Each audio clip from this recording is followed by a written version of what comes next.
We are. When you shake and still saying not live, but I trust your shake. So we are live, which is a weird thing to say. But anyway, I'm Brent Leary. I'm Paul Greenberg. We are the CRM Players, and yeah, it's Friday, but we are still the CRM Players until next Thursday. Okay, so what a great what is CRM Part 1 yesterday? What do you think? Oh God, it was awesome. Actually, it was. I will say probably of all the enterprise ones we've done, the best one. Actually, I loved it, and the conversation among all the people was very.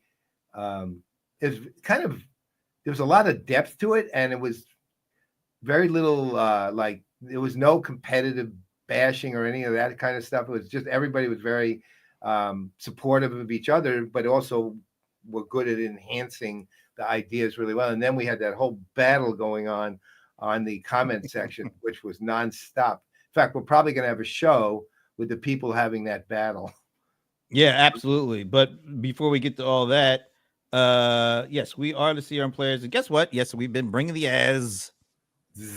Make sure we say that since 2009. So before we jump into today, you want to give a little plug again for what's coming up next month? Yeah. So starting on the reception on the evening of January 21st in a full-blown conference that is a combination of thought leadership, of media, which is a big piece of this, of networking, of drinking and eating. We're celebrating the 15th anniversary of CRM Playaz IRL. We're calling it IRL 2025, in real life 2025.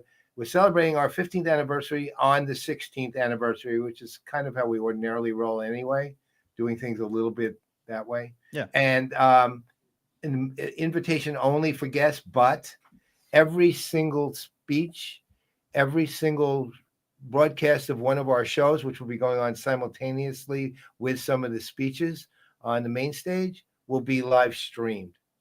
Every last one. And we're going to have those wonderful drawings of the Heather Cam speech that we're called from Heather Williams' company, and we're calling it the Heather Cam.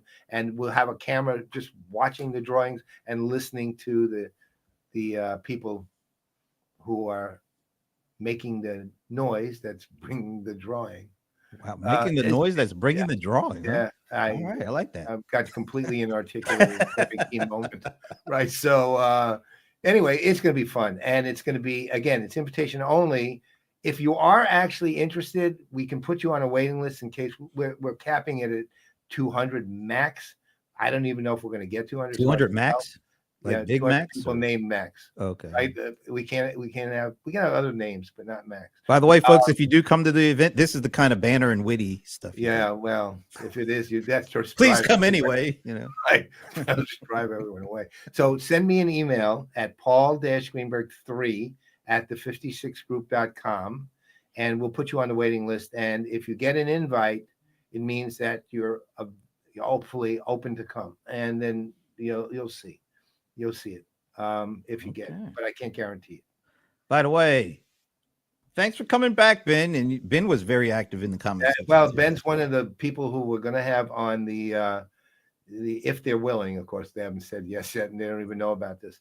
But we're going to have our own show. We're going to have a show with the 4 outspoken voices, minus Thomas because he's an analyst. So this is 4 outspoken voices.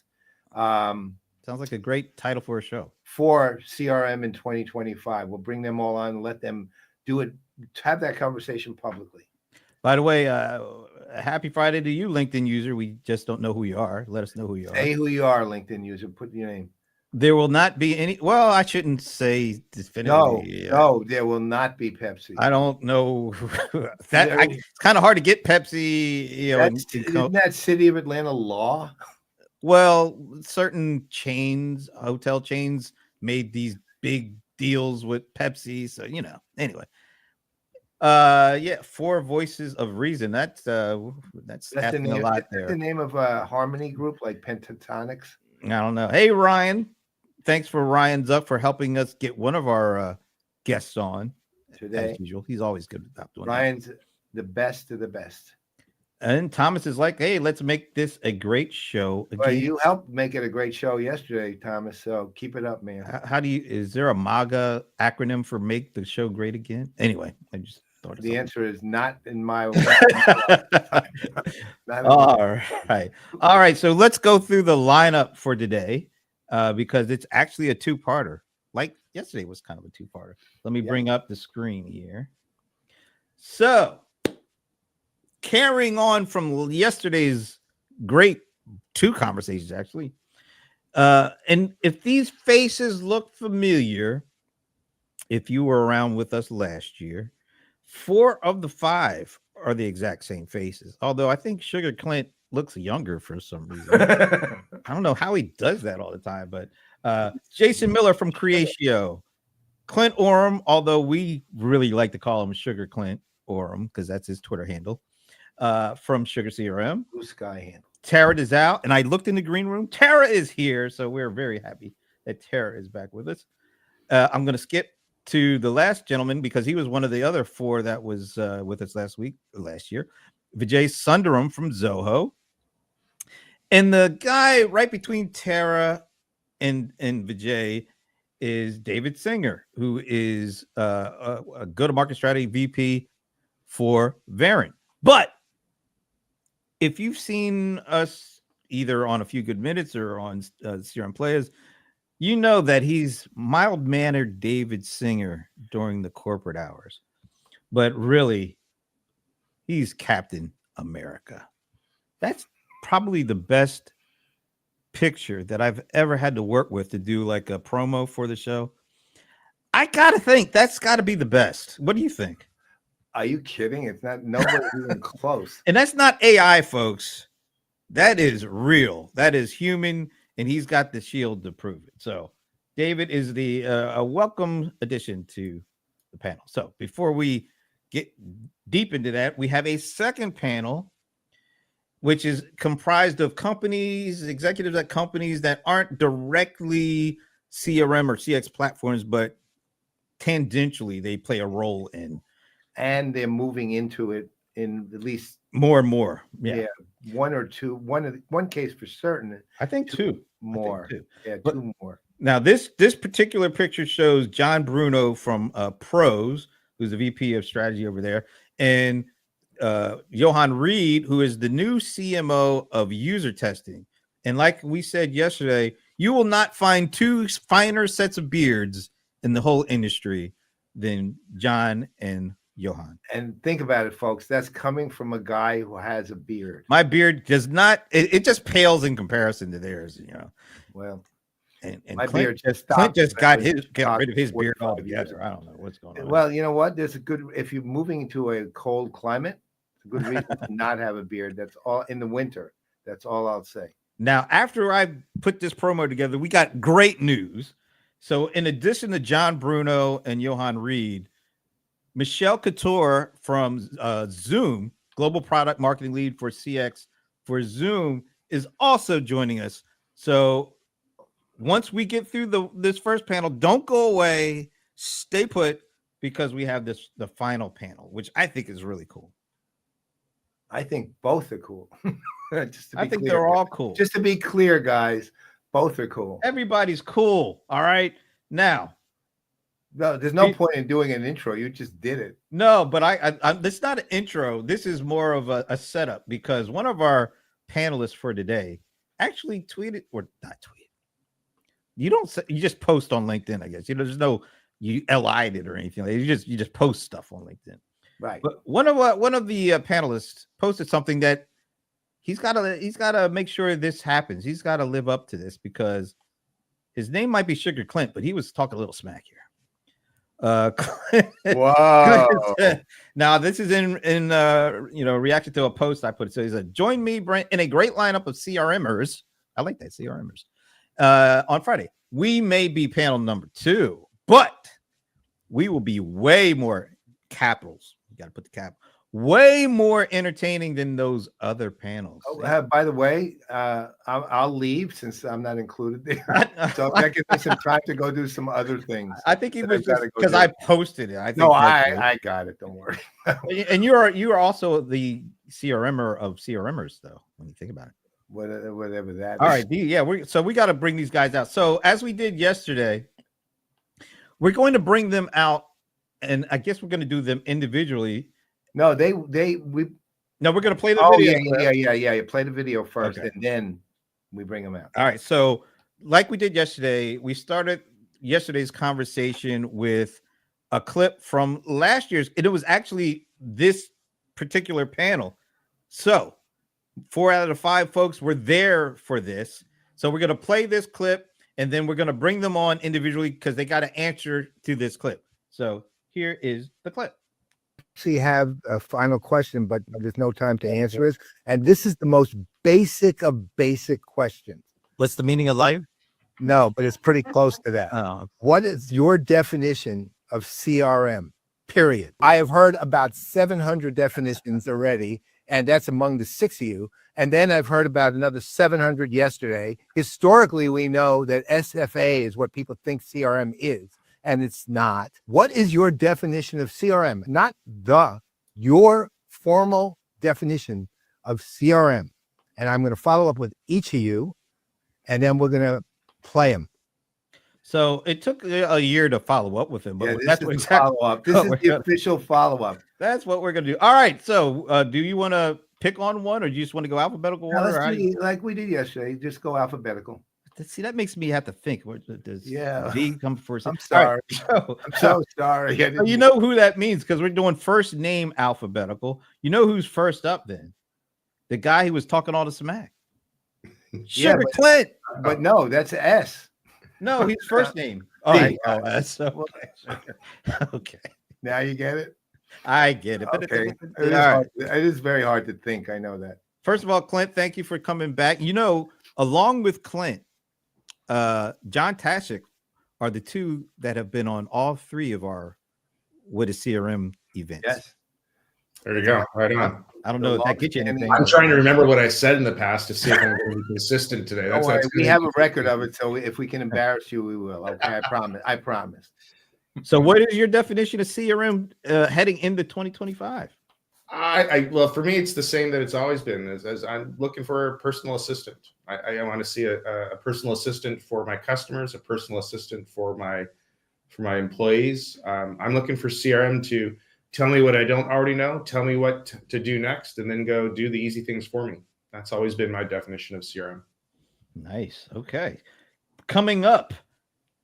So if his name is David, but he goes by Captain America. Well, he's D. It's still a C. I mean, it was probably first though. Captain America, David Singer. First of all, thank you for joining us. First timer on one of these what is things. So thank you, man. Thanks for inviting me, Brent. And more importantly, thank you for having the shield because I was a little disappointed last time I saw you. So, yeah, well, a shield. Don't leave home without it. Nice. All right, your definition of CRM going into 2025. So I lean into the experience side of CRM, right? And again, I like where you say it's not just a technology. So I think about CRM as being the art, the science, and the practice of continually elevating your customer or consumers' experiences through their entire journey. It's not just technology. It's a lot of technology involved and critical to it, but it's really an overarching philosophy and practice that has to be executed throughout an organization to continually elevate that relationship through experience. That's how I think about it. Okay. Nicely put. All right.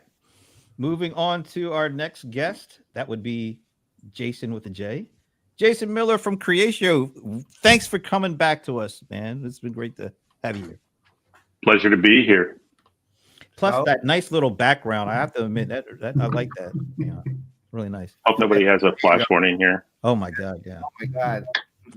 We don't want to be responsible for any seizures. So that's right. All right, Jason, your definition for CRM going into 2025.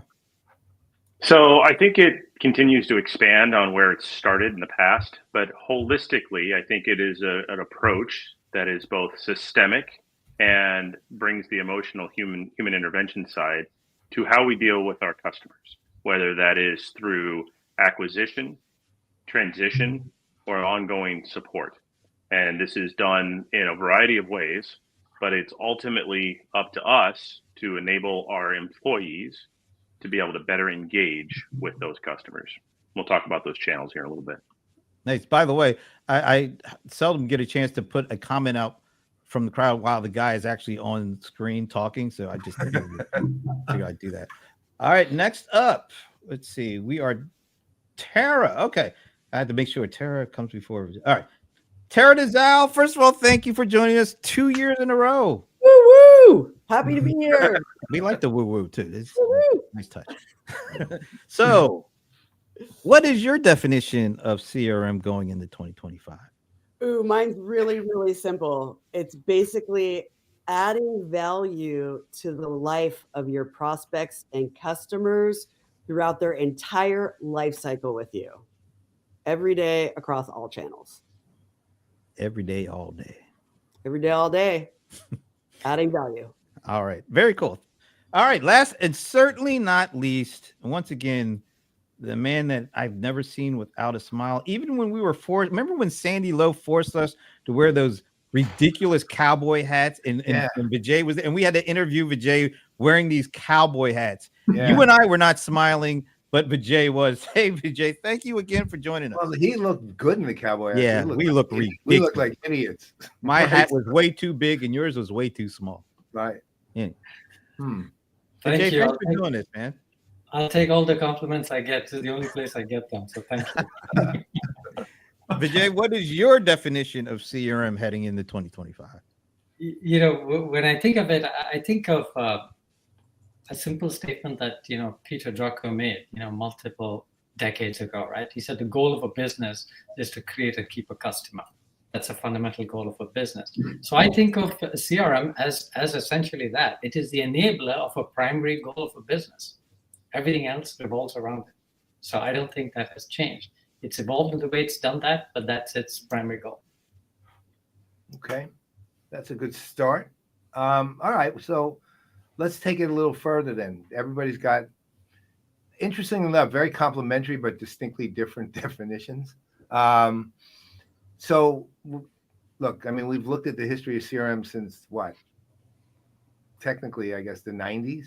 And we've seen it evolve, and we've seen it go from, I'm deliberately adding the word system here. We've seen it evolve from, something that we had huge, broad aspirations for, a strategy, a philosophy, value creation, system technology. You're making it sound like that tonic that they used to try to sell back in the 1800s. Whatever ails you, just take a little CRM. But that's how we did kind of look at it. It's like it would solve whatever ails somebody's business and whatever bugs a customer, right? Needless to say, it didn't evolve that way. It evolved to the market realization that the market recognition of it is a CRM or the CRM or my CRM, meaning system and technology is how they view it, not what we want for it, how they view it. All right, so we're moving in a world now where all of a sudden AI injects itself. Well, it's not that all of a sudden really, but it becomes popular all of a sudden with Gen AI. Every CRM company in the business is, regardless of what their approach is putting it in some way. Does this start maturing in 2025 so it becomes use case focused? The companies realize, wait, this investment's very high, I got to step back a little bit when it comes to CRM or CX, by the way, or customer engagement, since at this point they're all an integral part of the whole. What happens in 2025 with AI as more than just a talking point, a giant talking point? You know what, Paul, I think it's going to still be the Wild West for a little bit longer. Okay. We're going to see a lot of differences in client maturity in terms of who's able to take advantage of things like agentic AI. We have brands that still can't get basic personalization right. So I think we're going to see a very disparate uptick or downtick or, neutral, staying in the same zone here. Okay. Anyone else? No, I I agree. Oh, sorry. Go ahead, Jason. I was going to say, I agree wholeheartedly. I think it's going to depend on the maturity of the customer. Some of it's going to depend on what vertical they're in. I think that some service-based organizations are going to be very eager to start taking on agentic AI and have already went into the generative AI cases. There's going to be other industries, banking, financial services, insurance, which are going to be a little slower. But I think all of us would agree we're already seeing movement in that direction. Okay. Absolutely. It's one of the things about AI and the new AI tools that have come out is it makes it easier and easier for organizations to do things faster.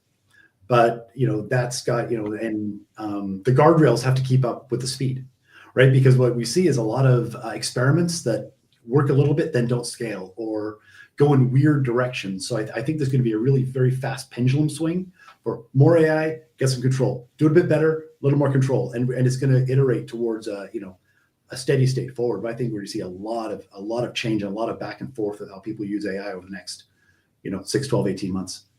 Would you call that maturation, or would you call that, just to Tara's point too, Wild West, or do you call that the Wild West is maturing, or what? What would you call it? I think evolution. It's more messy than maturation. Fair enough.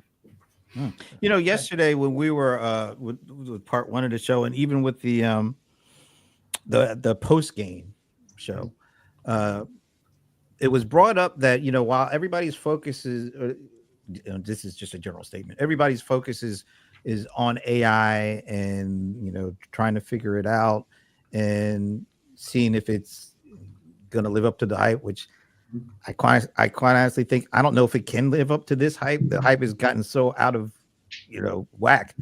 Even if it does great things, will it feel like it's doing great things? I don't know. But I think one of the things that came up was it's not really about the AI, it's about the data. And then there was this other, I think Rebecca and maybe Patrick too. I think I heard a wolf when she said this. I think she said something to the effect of, companies are really focused on the incrementalism, cost efficiencies, cost effective, or just efficiencies and cost effectiveness or whatever. But when will we be able to get past some of those things and talk about how they actually get more innovative and are able to do things or even think about doing things that they weren't even thinking about doing before, but because this technology is here and it makes it possible. And yes, Rebecca, there was a wolf. All right, so Patrick did wolf yesterday. That's right. That we start getting to the point where we don't fall into the same technology traps that we have with these other kind of technologies that were supposed to change everybody's lives. And maybe they changed the lives from a personal perspective. Like mobile phones have definitely done that. Other technology definitely done that. And even in the enterprises, of course, it's done that. But it doesn't feel like it's changed the kind of the overall mindset of technology is mostly for cost efficiencies, or lowering costs, being more efficient, getting out, certain kinds of time that takes to do things. And getting to the point where we're able to actually use these things to do more innovative and really make the human feel like they're human again, instead of getting the feelings of frustration, exhaustion, and boredom, because they're tired of doing the same thing over and over again. They're tired generally of not getting maybe where they want to go in life. So we just keep using these new technologies, and we keep hoping that they make these significant changes, but they never make that level of change where people feel actually better about what they do. They're not tired. They're not frustrated when they're on the job. Will AI actually deliver on getting to that point if we're able to bring it together? 100%. Will we? Absolutely. I Okay. mean, just look at how you did your job day to day with a green screen terminal in front of you, then with a a laptop in front of you and then with a phone in front of you, and now you're going to be talking to your computing device of the future. AI is going to completely change the user interface 100%. Now, what happens over the next 12 months is less relevant, in my opinion, but what happens over the next 3 to 5 years, we're going to be rethinking the way that we leverage technology in our day-to-day business lives, just like we rethought it when the iPhone popped up in your hand or when you started using a web-based application. I think it's that dramatic. Absolutely. I think to your point, one of the things that will get better because of AI, Brent, you talked about data. I think the way that we do business is still extremely siloed, and AI will really help in centralizing things, right? So centralizing the way that brands apply compliance and privacy, centralizing where everybody can utilize and activate data, centralizing how creative and content is delivered. Those are the ways that I think we waste money and we waste cycles, is when we have all of those silos. So bringing things together in that way is going to be a strong suit of AI. Yeah, comment I'd like to make is, when we talk about the impact of AI, we often talk about it at the end user level, right? The stuff that it does for you, and that's good. And I feel that actually a lot has already happened. Maybe I sit more closer to where Clint is on this. That I think a lot has already happened in that area. You have you have stuff that we've started to take for granted already, right? Summarizing information, assessing arguments, telling you things that you should focus on, allowing you to respond to them automatically in your voice and in your style, things like that, right? That's already happened. There are companies selling this stuff today. So it's already well there. So at the user level, we're seeing a lot of things, subject to the things that Brent is saying. Ultimately, is it productivity? Is it boredom? All those things are going to come in. I think a piece that we may not talk about enough, but is happening, is what is AI doing at a system level? So think about that for a minute, not at the user level. So let's say you're even at a CXO level. And what is the future of putting in a system like a CRM? You are thinking of verticalization. Maybe AI has figured some of this stuff out for you. It's not inconceivable to think of a small language model that's figured out completely a particular AI system, all its use cases, all its modules, all the kinds of implementations that have ever been done on it. So when you come into that system and say, I want to do this, and this is my industry, it lays it out for you. So you're not even thinking of how it might even extract the right questions to find out your business needs, and then articulate and say, here are the models that need to come together. And it already knows this has been implemented in 350 times in financial services. I'm going to use that knowledge to put it in for this client. So at the system level, AI can do a number of things that I don't think we're seeing examples of that technology, but it's going to get pulled together at that level, and we're going to see this. Well, David, you want to go ahead? Because I've got a point here as well. Yeah, I think I think all of us can speak for an hour on this one. So, I think, I agree with what everyone is saying here. And I want to come back to, how do you avoid the incrementalism and getting trapped in that? The way I look at, how things are done, there's sort of a 4-step chain, right?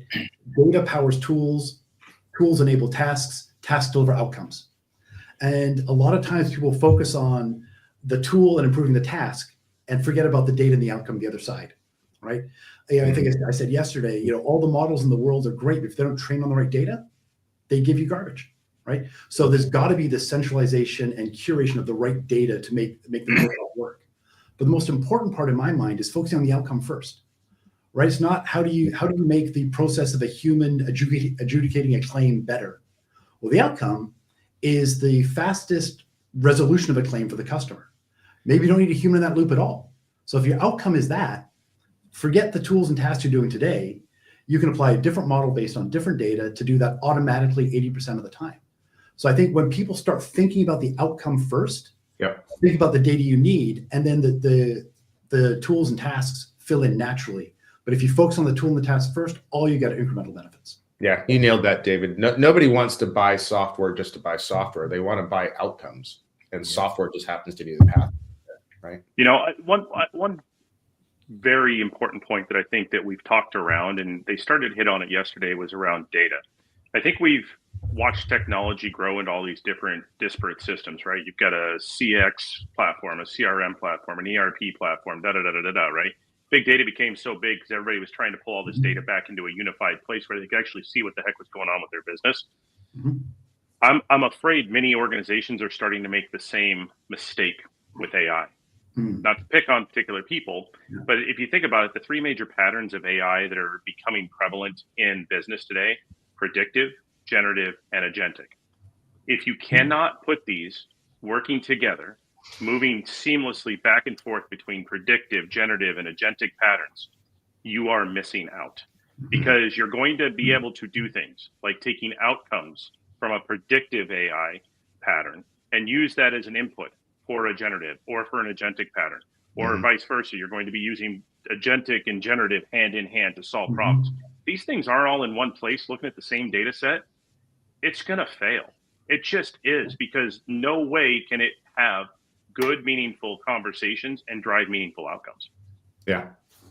And I think the question that you put at the front end, Brent, is that real now, or is this just, you know, the next wave of hype that folks like us are putting out there? And I got to tell you, we put generative AI into place with our customers starting this past summer, blowing people away. It just effing works. As simple as that. Whereas predictive AI, MLs, you know, kind of, you know, garbage in, garbage out. If your data wasn't perfectly structured, you're not going to get much value out of ML. But with generative AI, man, it just works. And it's completely changing the way my customers are thinking about how they use Sugar. You know, in the past it was, God, I collected a ton of data. Now what the hell do I do with that data? Now it's telling me what to do with the data. And it's collecting the data for me. This is fantastic. No, 100%. So I'm going to barge in again. I'm excited now. It's good. Go for it. But I liked what you said, Jason, about the types of AI, and it's not a one size fits all, right? Remember, you know, Tim the Toolman Taylor, everything needed a sledgehammer, right? That's not the case here, right? I was asked the other day, so what's your plan for using Gen AI in workforce management? It's like, well, not much. It's not the right tool for that job. We want predictive AI to model that, and then you want to use generative AI to improve the interface to make the use of the predictive better, right? You got to use them together. There's different tools for different data for different outcomes. So I think that whole point of there are multiple tools you have to think about and putting it in the hands of the people where they need it, it's so important. Yeah, David, I feel like to the data point there, the kind of data we're talking about, is it real time? How fresh is this data? Because if it's not real time and you're using predictive, that's a different outcome. But if you're acting on real time data with adaptive AI, that's, you know, a total differentiator.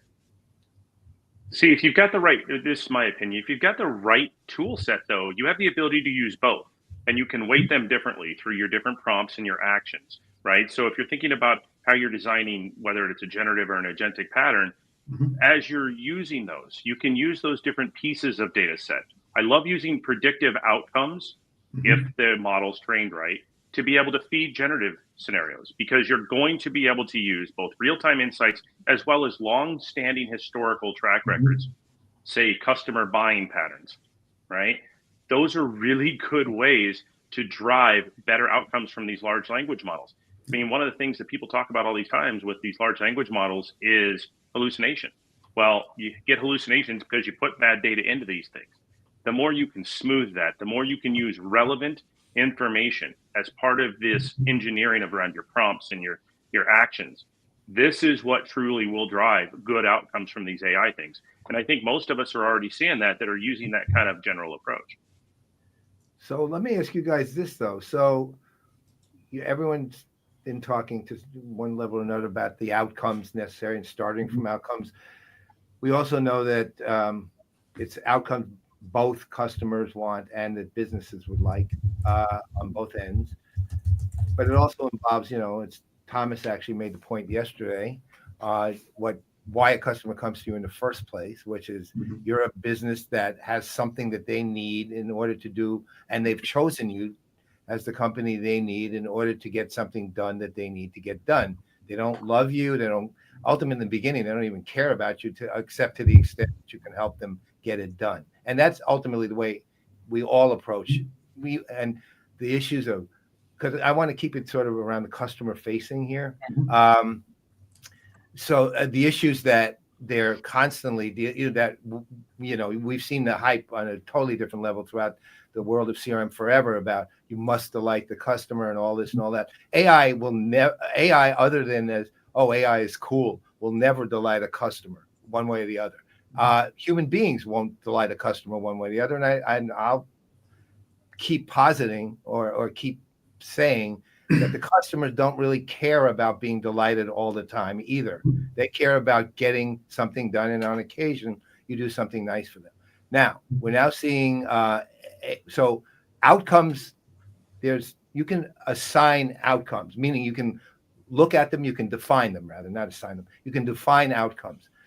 You can't exactly define what a customer is going to feel about something in the course of it, but you can hope that it'll go in some direction. So given that we're now dealing with, okay, at the systemic or at a system level, we're dealing with efficiencies and effectiveness of processes and interaction between front and back office and things like that. And I actually do want to get that on another question on that front back office argument that's going on the right side there on the comment section. But to this purpose, how much really is the impact? And again, this is the impact of AI on CRM, CX, and customer engagement, not on accounting and bookkeeping, right? It's and again, there's a customer impact on the customers too. Okay, but I'm focusing strictly on the front end. How much is AI really going to impact that? And I'm going, I guess, closer to CX and customer engagement than CRM, and that's all matter of everyone's definition. How much is the fact that we're now thinking, okay, AI has to be part of every CRM system, every CX system, every engagement system, but is it impacting the emotional state of the customer? Is it impacting, again, I mentioned this yesterday, my maxim throughout my entire career around CRM is simple as it gets, which is if a customer likes you and continues to like you, they'll continue to do business with you. And if they don't, they won't.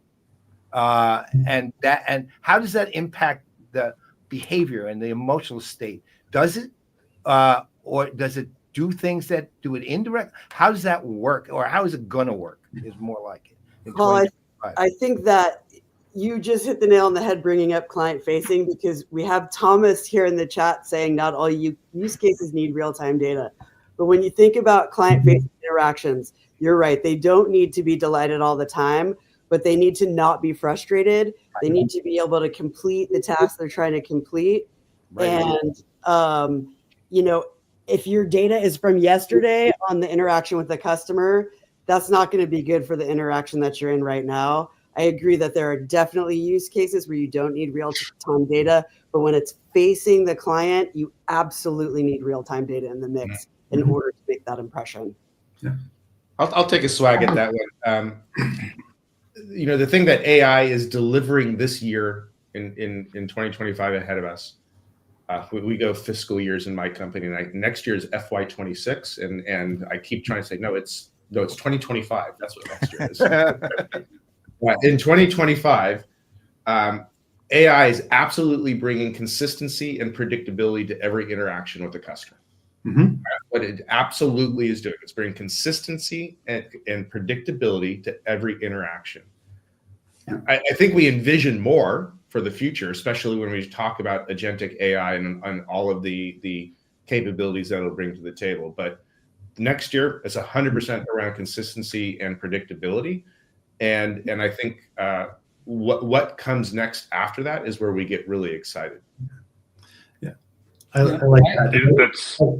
As a business leader, having consistency and predictability in my business, that's a good thing. I get excited about that from a leadership perspective. Vijay, you were trying to get in? Sorry, I would say that all of us represent fairly large organizations, right? So we are servicing our customers through a myriad of talent and capabilities that are different. Think of your salespeople. Your best salesperson is way in a different league than the average salesperson. Same thing applies for support. Same thing applies for professional services, any which way.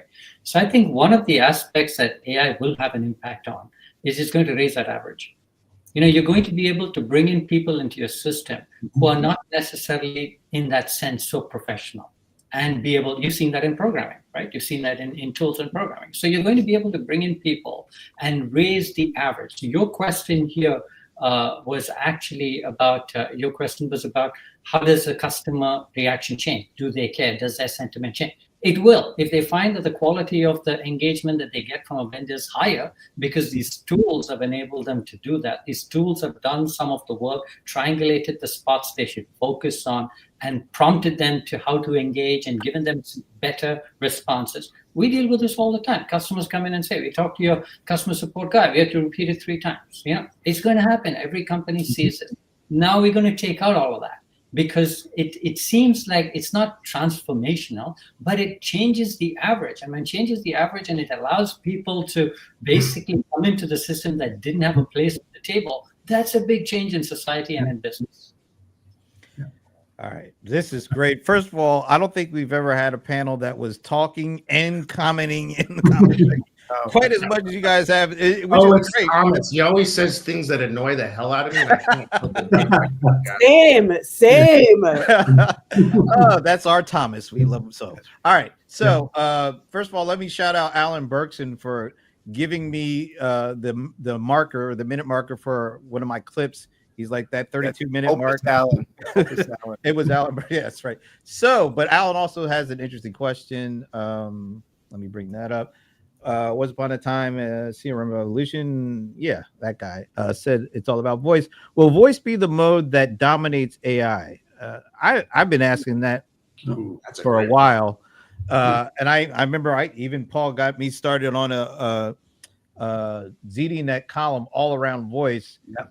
And then like nothing really happened, and I got bored and tired, and then I got mad and cranky, and then I stopped writing it. But I think that was 8 years ago. So rooted for the Rams. yeah, exactly. Good old John Tashik. So is voice gonna be the thing that actually becomes the dominant AI mode, or the way that most people will interact with AI some point? Maybe if it's not 25, but maybe 25 or beyond. So let me jump on that one. I was going to say, Clint, I like what you said about predictability and consistency, and I added one more word, which is simplicity. Right. I think one of the things AI does really well. Good job. Yeah. Everything, all good things. Everything has to be in threes. Exactly. Because I have this, when I think about moving from self-service to assisted service for customers, there's sort of 2 dimensions, right? There's one dimension of importance, could be financial importance, emotional importance, or engagement. The other dimension is complexity. And at a certain combination of complexity and importance, you want to engage with a human, right? What AI does is brings that complexity down for a lot of tasks. So it sort of removes the need for people to engage, at that level. So I think AI is going to help there a lot. And when you engage with the humans, at a certain level, you'll move from chat to voice. So I think, given that voice, I still see as being the most important thing when things really matter. I think it's going to be critically important for AI to work in that mode as well. It can't stay in the digital channel. It's got to support the voice channel, or you're not going to drive the outcomes for the things that really matter. Right tool for the right job. Coming back to that, Tim, the tool man analogy. Yeah. Voice is absolutely the right tool for certain jobs. There's a reason why call centers still live today.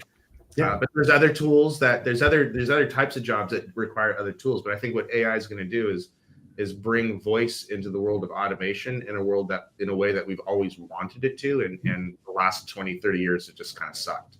I don't think it'll suck anymore. Yeah. Hey, Tara, can you expand on this that you comment you made here? Ooh, that's a good one, Tara. Yeah, I mean, very good.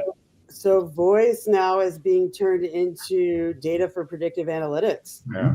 It's not a channel, it's a data feed, and we're going to see voice being turned into text and transcripts and fed through all kinds of stuff in order. It's the foundation of coaching, right? Mm-hmm. Yeah. I would say that if you look, couple of things that come to mind is, look at where most of the advances happen in Gen AI. It has been in language, right? So a lot of stuff has gone into that. Things we thought completely improbable years ago have completely happened, right? In the area of language processing. So voice is the front end to that. So we're talking about voice as a medium of interaction. That's one reason I think it will stay, simply because a lot of the advancement has already happened in that. Another reason I think is when we query something in voice, when we interact in voice, it allows us not to be very specific. Not everybody is logically thinking. We can ask queries with a certain level of ambiguity and allow the system to resolve that, or the system to address that. That allows more types of people to actually engage with systems who might not know the particulars, but ask sort of general purpose queries into a system, and the system can actually address it, even though they're not domain experts of that system. That's the advantage of voice. You can run with ambiguity. Let me ask you a question, because just to be clear, are we talking about actual voice, or are we talking about conversational AI, which is not actually a human voice? Or are we talking about contact center recordings that are then analyzed in real time and blah, blah, blah? Are we talking about all of the above? So, for example, yesterday, well, not yesterday, when we were at Cloud World, we interviewed Rob Pinkerton. I mentioned this yesterday. And Rob said one of the things he really likes about Copilot is that he can argue with it. And it's true. I do. I call Copilot an idiot half the time, right? And I do, because I get so frustrated with getting the same answer, right? If I give them the difference. No, you already told me that, right? But that actually, if you think about the implications of that, that's actually saying something, because you're accepting a sort of like a human-like behavioral response from a AI prompt that you typed in a result. So what are we talking about when we're saying voice here? Are we talking about what? All of it. Yeah. All of it. All of it. All of it. But they're very different. Yeah. Those are two very different things, like contact center conversation with a real person. But are they? Yeah. Are they? They're still the same type of engagement, though. No. Whether it's coming in via contact center voice, or whether it's coming in via SMS, or it's coming in on viewing Facebook it as and data, it's no, similar. it's still an engagement channel. The only difference is whether it's how humans are thinking about it is what I'm getting at. Not what it is, but how humans think about it. Right. Again, I have no rational reason to be yelling at Copilot, really, other than that I get frustrated by the result I'm getting. Right. I mean, that's a rational reason. That's just it's actually it's the same as yelling at a human being. No, you're getting frustrated and you need a way to let it out. Copilot always apologizes. Well, they don't mean it, but you know. That's the one difference. Copilot always apologizes. But I'm just getting, from the standpoint of important data that you need to help assess the kind of person or the thinking of the person you're talking to, and it's similar. But it's actually two different what do I call it? Two different media for the channel, right? One is human on talking to a CSR, and the other one is me sitting down with a prompt on Windows 11 and bringing it up. It's much more, for example, the Copilot thing, much more casual in terms of my ability to get to it. When I'm dealing with a human being on a CSR, I really have a reason that I need to go do that, because it's not something I particularly want to do. Copilot is like, okay, I need to do this. And it's like 2 seconds. And I don't think twice about it. Going to a CSR, I'm thinking 20 times before I've gone there, because something else has probably happened to get me there. Where Copilot, maybe not. That's what I'm saying. I mean, 70 to 80% of communication is the medium in which delivered, right? Right. I mean, that's statistically proven. But the challenge that I think that organizations face today is understanding which channel is where it needs to be delivered, right? So customers choose their engagement strategy with businesses and organizations all the time. Being able to be flexible, have seamless handoffs from bots to agents, and having all that transition. This is just an expected thing. Back to the earlier conversation, which is Is this part of overall CRM and CX anymore? Absolutely. But that's why I think all of us are saying it's all of it, because it has to be seamless. It all has to work together. Otherwise, you're just missing out. Can I just really brief? When I think about conversational AI, I think about talking and actually not sending messages. I think the easiest way for me to do anything is if I'm able to talk to it. And that's why I like Alan's question was, does voice in the conversational, actually speaking sense, is that going to be the thing that actually brings AI to the masses in a way that is more acceptable? That's what I was thinking, not necessarily the call center part. Yeah, and I would say, you can see the chaining of technologies here, right? You have the natural language processing at the back end. You have the translation technologies in the middle. You have the voice transcription and voice understanding systems at this end. You put all this together and don't look at where it is today, look at where it will go. And then what Brent is saying is going to be true. It'll just make these systems available to the maximum number of people. So why wouldn't that be a norm that most systems would go to, where that becomes the standard? I agree 100%. It's about, reducing the friction, increasing some simplicity. If I don't have to type and translate what I'm thinking to what I'm typing and bring up another prompt, but just, say, hey, insert your name of Copilot of choice here and start saying what you need. It gives you the opportunity to engage more simply for more and more simple tasks. You don't need, it doesn't need to cross that importance threshold before you go for help. I think it's going to be transformational when it becomes like reflexive, to use voice for this. By the way, Ben is coming up with a new PPN show, arguing with AI. I actually kind of like that. And apparently, Ryan Zuck actually likes it too. Okay. All right. This is, it's hard to believe we're getting close to it, because this has just been fascinating. Lots of good stuff going on. We haven't talked any about, the dreaded 3 letters that I think a lot of people have been focusing on with AI, and it's ROI. There's been a lot of pushback, a lot of where is it, a lot of, is this going to do what we needed to do from a financial perspective? What are your clients, or what are your customers? How are they approaching this AI stuff? And are they asking you, how do we make sure we benefit financially by going down this road? Absolutely. I think we have some clients at Pega that are mature enough to where they can discern the ROI of an individual customer interaction. I think we're getting to that level of, because it is a very expensive investment up front, but we're seeing clients get value back in 6 months, a year, and paying for the whole thing within 3 years. So I think it's a top of mind on our clients.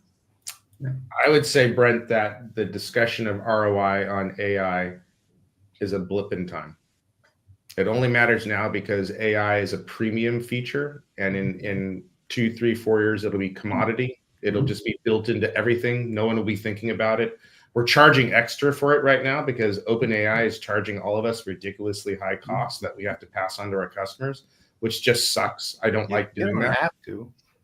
And that, my friend Paul, is exactly the point. That is exactly my point. You don't have to. You don't have to.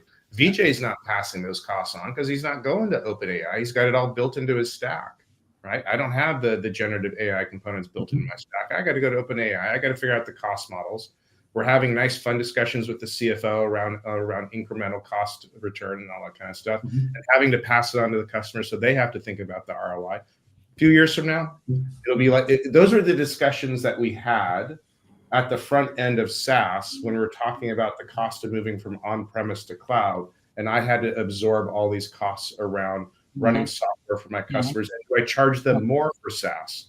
Today, it's you don't even think about it. So it's a blip in time, Brent, in my opinion. Yeah. So I must disagree humbly on it's a blip in time, because I think when it comes to business, organizations are always worried about ROI. It just takes different forms. And here's why I say this. Okay. There will always be some cost, regardless of whether we do a direct pass-through or it's built into your pricing models. There will be a cost. So now then the question comes, how do I, one, understand what these costs are, and two, understand what value is being driven? This is why, and each of us, and even all the guys yesterday, every one of us has taken a very different approach to this. And I think that what's going to be interesting to see how it plays out to this point, Vijay's not passing costs through.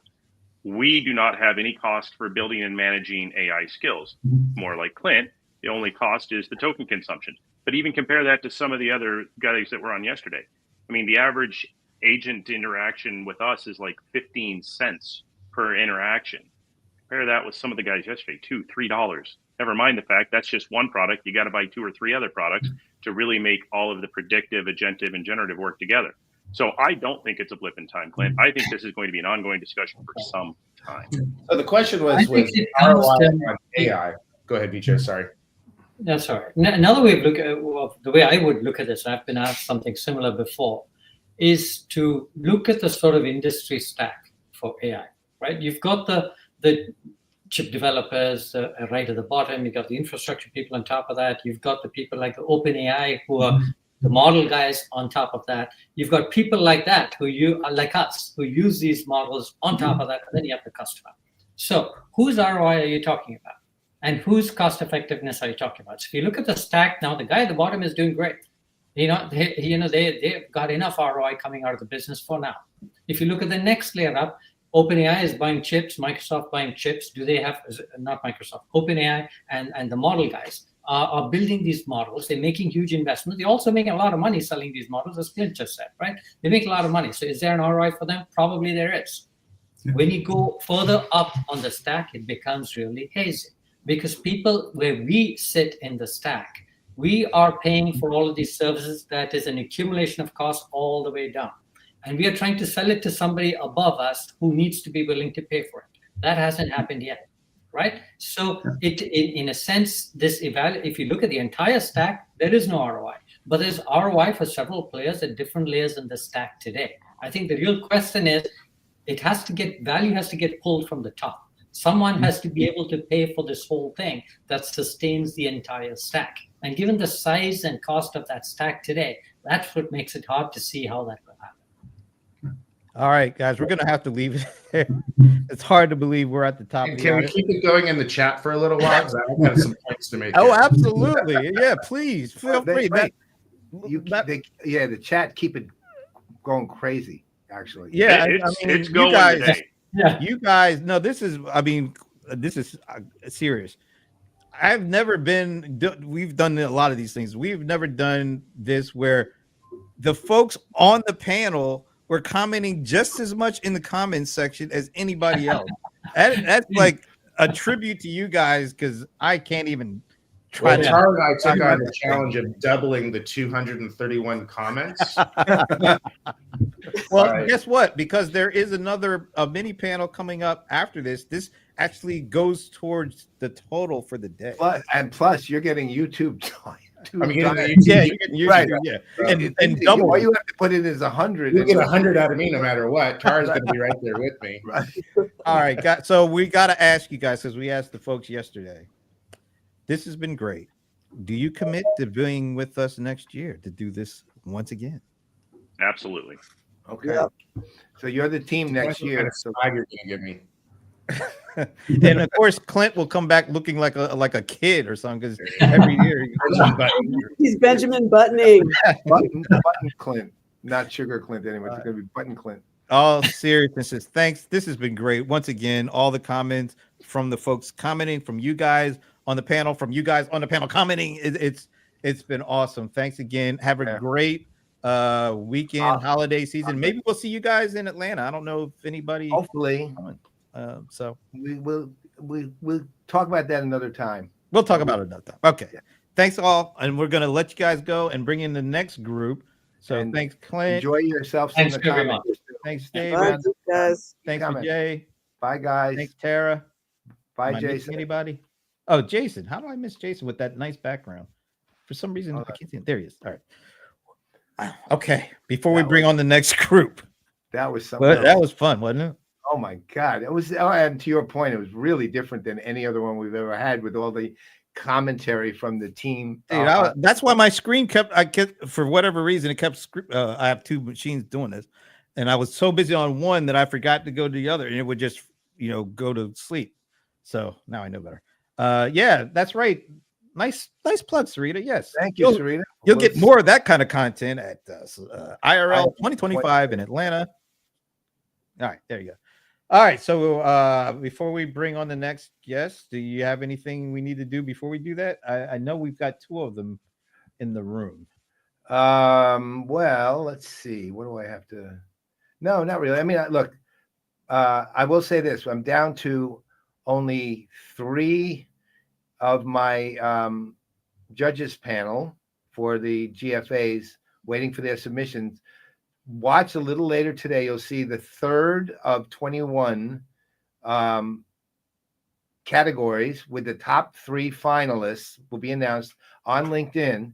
And I'm going to be asking for you as the public to vote on which one you think wins that one. Okay. And please do vote. We're starting to get a decent number of votes on the first 2. We've got over 50 on each, I think, coming up and still growing. I want to get your input. Now, to be honest, it has no impact on the final result because the 26 analysts are the ones who choose the winner. Okay. So, but we do want to get what the public thinks. And there's a chance that in at least some of the cases we'll announce the public's decision too. Ooh, there's a chance. Yes, it's only a good chance. I'm not guaranteeing. Well, in some cases, it's a very good chance. Okay. All right. Okay. So all 3 of our next guests are in the green room. So let me bring this back. Let's go and do not a huge introduction, but let's just remind folks who these people are. A refresher. A refresher. I like the refresher. Yeah, all right. I do too. So, whoa, wrong thing there. Wrong one. That comes. I wanted this later. There we go. All right. So we told you the first year we had 1 panel and a post-game show kind of thing. Last year 1 was so good we had to do 2 panels in a post-game kind of thing. This is year 3. Guess what? You want to take a guess at how many panels? Let me think. Carry the 2. No, it's 3. It's 3 panels. And this is the 3rd one. And this is a special one. Well, all 3, of course, are special. But this is one made up of companies that are not directly CRM platform, CX platform, but are doing things that are tangential and impact the customer experience. And they are moving more and more into that impact of customer experience with these companies and these executives. So as you can see, the 2 that we knew we were going to have originally are here. John Bruno, VP of Strategy for Pros, and Johan Reed, who is the new CMO for user testing. And as I've said numerous times before, the 2 best beards in the entire industry. Does anybody compete with these 2? No, I don't want to talk necessarily about the best hair in the industry. I said beards, man. I know. I said beards.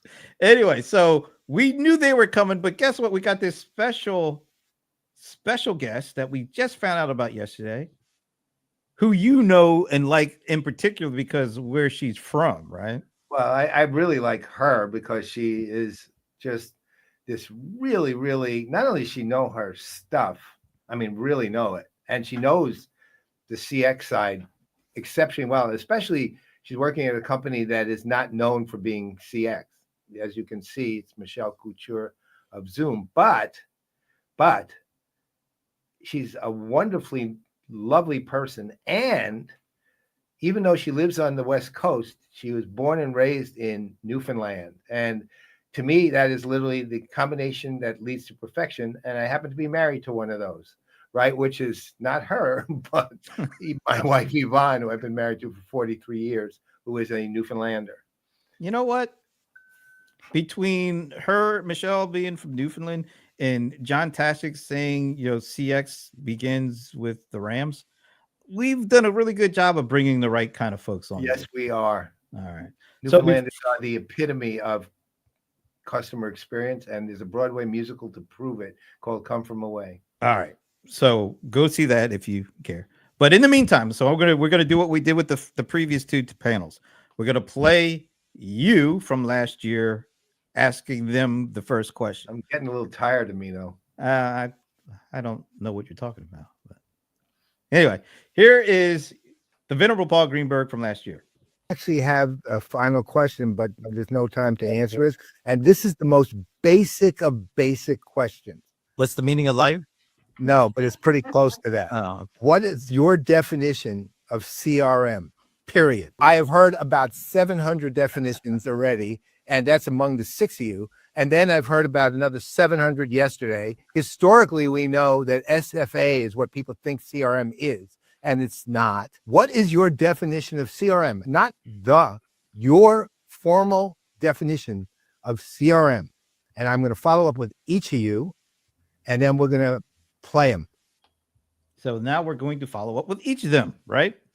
Well, And I know no. This is the first time with them. You know what? I just noticed something. You're wearing the same Yankees hoodie. Well, this is one given to me by my brother. Believe me, it is a sacred Yankees hoodie. I mean, it's one that no matter what. Look, the zipper isn't even on right anymore. It broke that piece off that you pull it up with on the front here. I have to like grab it with my hand and go, bleh, but it doesn't matter. Okay. It stays with me forever. That blood part was really interesting. All right, so we're gonna bring them on individually and see what their definition of CRM is, and we're going alphabetical. So we got a John and a Johan. Okay, Johan because there's an A That's after. it. Okay, Exactly. here we go. Johan Reed, man, it's good to see you again. Wait, it's got to be there. You are. It is good to see you guys. So, best hair in CRM is That's that? why I said I said beard. He said beard. I said maybe we're not talking about the best hair. Although we could be talking about the best head in CRM. Well, you know, it's there are always really perfect heads There's a out lot of there. competition for that one, unfortunately. But first of all, thanks for joining us, man. It's great that got a chance to go out and see you in your first couple of weeks at CMO at user testing, and we went to this, which is maybe the best name of an event. The Human Insight Summit. It's hard to talk about internally when you're like this.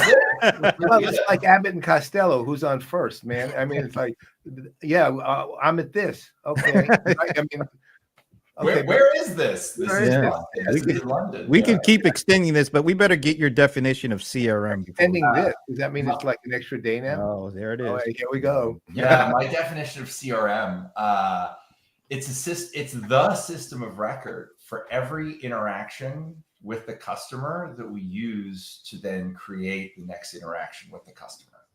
So that really doesn't sound like a definition that has changed a lot over the years. Well, and I think for me, CRM is the core, right? It's the system of record, and then you have the customer experience systems that layer on top. But for me, like CRM is I go all the way back to it's the ERP of the front office, right? Yeah, that XR. Remember, it was XRP. The ERP of the front office. That really goes way back. That's the 90s. That was the late 90s. And I even that's how I found CRM as the ERP of the front office, and it was called XRP, extended Oh my ERP. God. resource planning. That's what it was. Yeah. This is what happens when you bring beards together. Like the great. Anyway, no, this is cool. Let's bring in the next beard. I mean, next guest. It sounded like you said neck beard, which is a whole different thing. John Bruno, thanks for doing this and joining us today, man. Always a pleasure. And I tried to keep the neck clean, so no neck beard here. Yeah. Good luck on that one when you get older. All right. So you were actually an analyst before you were an executive at Pros. So I knew you work at Forrester, and now you're at Pros. What is your definition of CRM, and has it changed over the years at all? I think for me, it's changed. I will go back. I know we've talked about best of CRMs, and I would be remiss if I didn't acknowledge one of my favorite people in the overall CRM space. And that is kind of the person who helped me learn the ropes. That's Kate Leggett at Forrester. I think she has one of the best definitions of CRM, but I will tweak it a little bit. I would say CRM is the approach and the business processes that support some key activities around targeting, acquiring, servicing, retaining, and collaborating with customers. And very intentionally, I was listening to the earlier sessions and what folks had to say, and a lot of talk about technology. I very intentionally leave technology out of it. Technology becomes a fundamental requirement, but if you're not focused on the strategy, on the approach, on the business processes, it's not going to matter anyways. By the way, Sarita Kincaid agrees with you about how fabulous Kate is. And also Ryan Zuck. There it is. Okay, there it is. All right. All right. So last but certainly not least is Michelle Couture. Michelle, thank you for joining us. This is great to have you. Sure. Thrilled to be here. Thank you for having me. I love the Prada in the background. That we're going to talk about Newfoundland at some point. It's coming Definitely. up. But before you do that, what is your definition of CRM heading into 2025? Honestly, I think I am in alignment with what John and Johan said. I think it is definitely something that is the heart of what we're looking at and doing. I see it as a great repository for understanding key touch points and attributes and all of the different, things that we need, especially from a marketing perspective about a customer. Look at this question from Thomas. Yeah, he's tweaking me since I said that was what we wanted it to be, but the market never ultimately.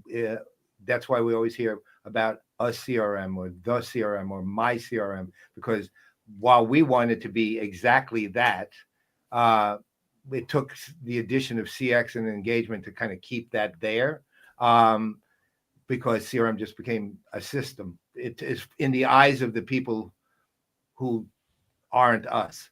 Let's put it that way. I'd much prefer to be the bigger picture, but didn't go there. I remember giving up on the fight for that one in about 2013 or something like that. Literally, I publicly announced I give up.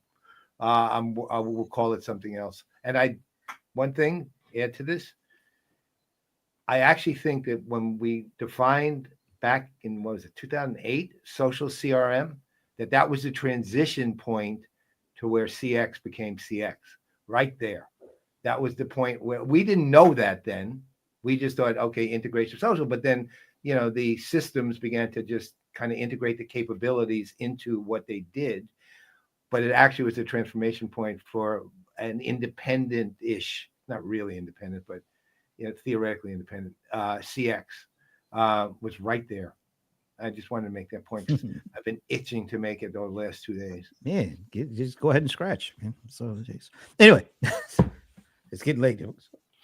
So let me do this. User testing, not a CX platform or CRM platform. Zoom, not a CX platform. Pros, not a CX platform. Now you guys are AI platform and price optimization and all that kind of stuff. And they're an integral part of additional piece of CRM. Yeah. So yeah. So you guys, reason what we wanted you guys to come together is because you aren't a traditional CRM vendor, but you guys are you're already impacting CX, and in certain instances, your companies are going deeper and deeper, kind of away from what people think of you as traditionally, reaching out to be more of an impact on the stuff like CX and CRM. Maybe you guys could talk a little bit about why you guys are each of you are doing that kind of, we're this, but we want to show people how we can integrate and complement what traditional CRM CX vendors do. Maybe, I don't know who wants to take that first, but I was looking at Johan because he brought up the whole ERP of the back office or front office. So why don't we go there and then just see where it goes? Yeah, sure. So what's interesting about user testing, right? The legacy of the business is really in user experience, which is constrained normally inside of an application or inside of a retail environment. And that feels incredibly connected to the overall customer experience.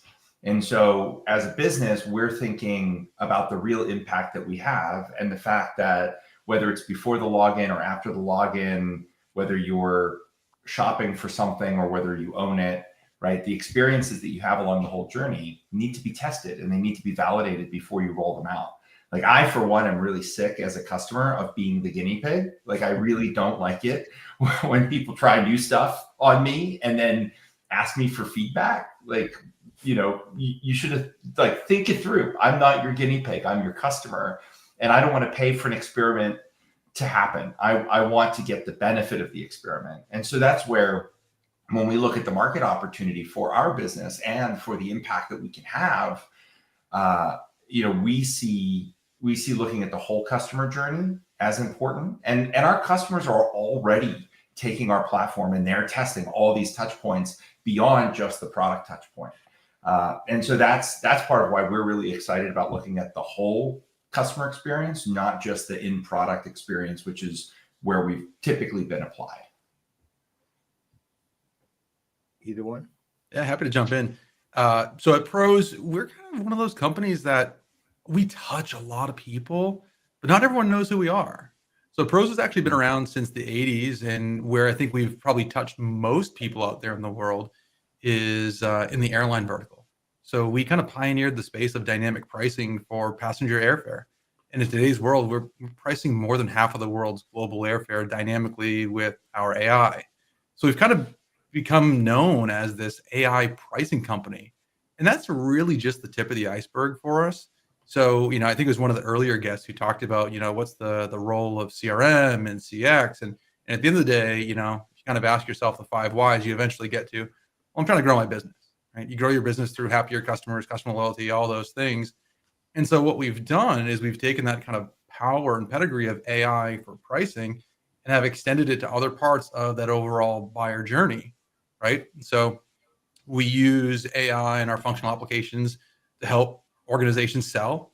We made an acquisition a couple of years ago and integrated that into our platform to help companies market. So we went from optimizing prices, which is really powerful and really important, to really thinking about, how do we optimize every sales interaction, every transaction, whether it's matching the offer to the buyer, the price to the product, with a couple of end goals in mind, right? How do we help you improve both your top line and your bottom line, drive more revenue, and improve the quality of that revenue all along the way? And so in order to do that, you have to touch more parts of that overall buyer lifecycle. And I can tell you at Zoom, we have a slightly different problem, similar in some ways. We are very well known, but very well known from a video conferencing perspective. But the thing that Zoom does really well is really focuses on human connection and really being able to connect people. And so we listen very closely to our customers as we work through our development and our innovations. And we were getting asked to move into the CX space and develop products and solutions that could help. And so we're taking all the goodness that we're creating from our AI solutions and being able to bring that into what we're doing from a customer experience perspective. And so uniquely, we're able to think about things like agent wellness, which is connecting people over meetings, or using programs that we have like Workvivo to give employee recognition and treat agents like employees. So they're not feeling like they're just clocking in or clocking out every single day. And we can also extend the collaboration of the contact center to the entire organization, because we can enable agents to bring in back office experts. They can direct transfer to other people who could help customers more quickly. And so that's really our super strength in really helping us. It's not just the AI component, but we can also deliver the total experience as well. So given that, so if you think about all three of you, basically the focus has been strongly CX specifically. John, you probably, Pros probably has the closest to, traditional CRM, from operational standpoint, and from the, to your point, optimization of sales and service and things along those lines. But what do you see this though one of the things that makes this really different than the other two panels is your companies are all either continuing in or moving into the space that almost all those other companies, Pros again is a little bit different than the other two of you guys, but you're kind of moving into the space they're already in. Now again, it's not a competitive issue. I'm just curious as to where you see that going when it comes to, let's call it integration with other things, because 2025, I say a number of people have made the argument that it's a pivotal year given the evolution of AI, given the evolution of a lot of the companies. In each of your companies, it's a pivotal year for varying different reasons, but also the same one. And I'm curious how you see your own company moving forward. You're getting more, vendor specific time than anybody else. But I'm actually curious because of that, because you are moving into it where there are other companies have already been in it forever. So actually, why don't we start with the company that's been the deepest in first, which is you, John, and where you see 2025 for what you do when it comes to customer facing systems at pros. Yeah, I think the really interesting pivot is going to be, in a lot of our markets, we operate in some well-known spaces, right? Price optimization and management, configure, price, quote. If you were to ask someone off the street, they can oftentimes define what that means to them. And I think what that means to them is going to change pretty radically in 2025, right? And if I take a playbook out of, what some folks out there in kind of the more established CRM space are doing, like a Microsoft, for instance, right? The core applications of sales, of marketing, of service, of commerce, they're still going to exist. But what is going to enhance and augment that are these vignettes, right? Obviously, Microsoft was very loud, very proud for the past 18, 24 months or so around copilots. And I don't want to kind of, turn this into an LLM conversation because that can go off the rails pretty quickly. But what I find really interesting about that approach and that strategy is that you are serving a user for a specific need in a point in time so they can deliver a better customer experience for their customers. It's less about the big database, the monolithic applications, these long end-to-end processes and workflows and statuses. And so we see something very similar. Like, how do you capture what's important to that user at that point in time? Whether you're browsing united.com and you're seeing that little widget on their website that says, hey, looking for a vacation, here are some ideas, right? That's us. We're capturing some really interesting intent at that point in time, right? Or whether you're talking about, how a customer is browsing a product catalog, instead of relying on a salesperson to create a quote, what if I could tell that salesperson the things that user's actually clicking on? Because that's going to be a really strong intent signal. And then use that data both for the salesperson, but also for the customer to help guide them along their journey, right? So these little vignettes, and one of the ways we stepped into that kind of arena last year is we became the first CPQ provider in the market to integrate with Microsoft Sales Copilot. So you email a salesperson and it helps them craft an intelligent response that's contextually relevant. And now that contextually relevant response can contain a quote with the products and the prices unique for you. That's all being powered by pros. So we see a lot more of these vignettes coming up and augmenting what these core applications do, but they're kind of these point in time experiences that really elevate the customer experience. So actually, let me add a little bit more. So for you, Johan and Michelle. So here's to what John just said too, because ultimately it's part of the evolution that we're seeing in the advancement. There was a whole discussion more in the comment section about front and back office and what they are the same, and so on and so forth.